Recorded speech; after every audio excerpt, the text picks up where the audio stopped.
A Guerra dos Mundos e as lições políticas de Orson Welles.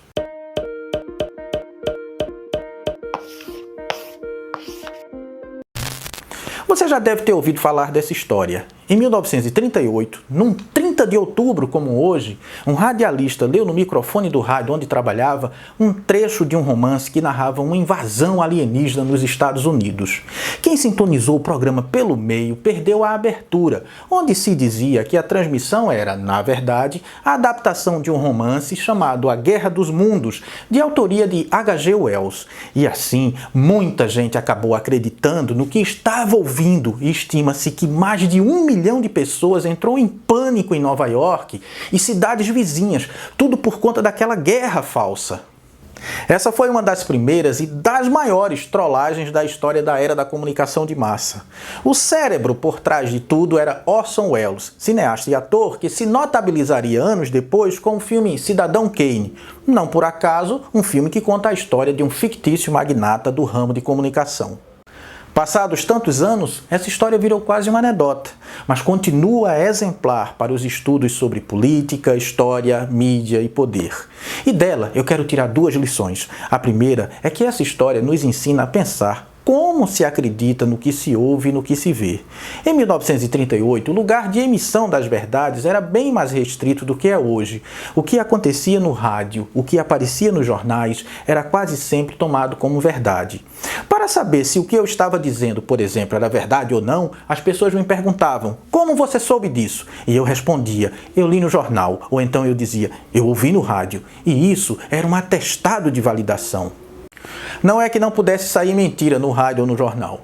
Aliás, só lembrando o que já dissemos aqui outras vezes, o poder dos grandes conglomerados de comunicação não está apenas em mentir, está também em omitir. E isso me lembra um ditado indiano para o qual a meia-verdade é uma mentira inteira.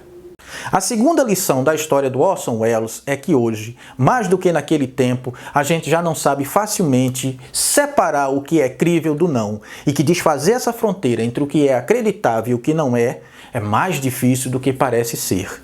Quando acabou a transmissão naquele 30 de outubro de 1938, não demorou muito para que o mal-entendido se desfizesse. Hoje em dia é bem diferente. Você mesmo já deve ter repassado um meme, uma imagem, um áudio ou um vídeo que de tão absurdo você acreditou que ninguém acreditaria. Mas não adianta, meu amigo, tem gente que acredita que a Terra é plana. E como nos ensina Henry Jenks, a relação entre a produção e o consumo de cultura nesse mundo atual interage de maneira imprevisível. É por isso que mesmo uma coisa absurda se torna crível, aceitável para muitas pessoas.